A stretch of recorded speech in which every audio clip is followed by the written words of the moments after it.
តើពិបាកដកដង្ហើមហើយឈឺបេះដូងភ្លាមទេ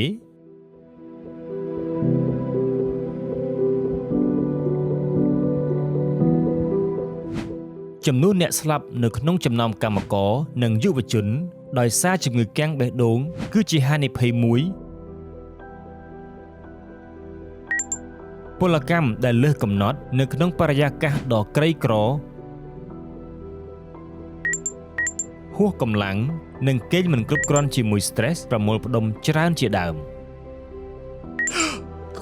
លទ្ធផលស្លាប់ភ្លាមកាន់តែខ្ពស់ដោយសារការកាំងបេះដូងបេះដូងស្រាប់តែលុតខុសប្រក្រតីឬក៏ការឈឺទ្រូង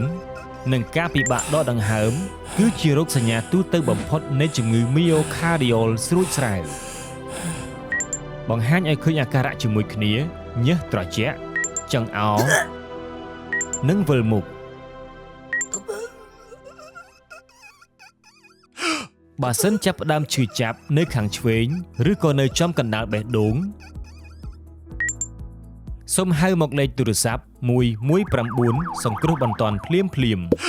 រោគសញ្ញាទាំងនេះកើតឡើងពេលសរសៃឈាមបេះដូងកាន់តែបង្រួមឬស្ទះពេលដែលឈាមមិនអាចបង្ហូរទៅបេះដូងត្រឹមត្រូវបានពលករដែលមានជំងឺសរសៃឈាមបេះដូងឬក៏ពលករដែលធ្វើការនៅបរិយាកាសដែលមានកំហាប់ធូលីខ្ពស់អាកាសធាតុត្រជាក់ឬក៏ក្តៅខ្លាំងត្រូវតែរក្សាទម្លាប់រស់នៅដែលផ្ដល់សុខភាពល្អកុំជក់បារីនិងផឹកស្រាសូមញ៉ាំបន្លែនិងផ្លែឈើរៀងរាល់ថ្ងៃជាជាងម្ហូបបំពងសូមញ៉ាំម្ហូបអាំងឬស្ងោរដោយមិនប្រើប្រាស់ប្រេង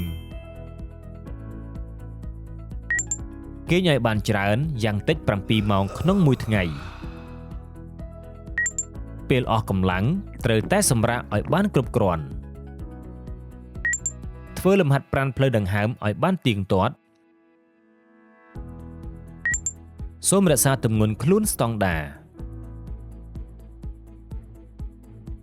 អ្នកជំងឺសរសៃឈាមបេះដូងដែលមានកម្រិតខ្ពស់នឹងត្រូវធ្វើការគ្រប់គ្រងទាំងស្រុង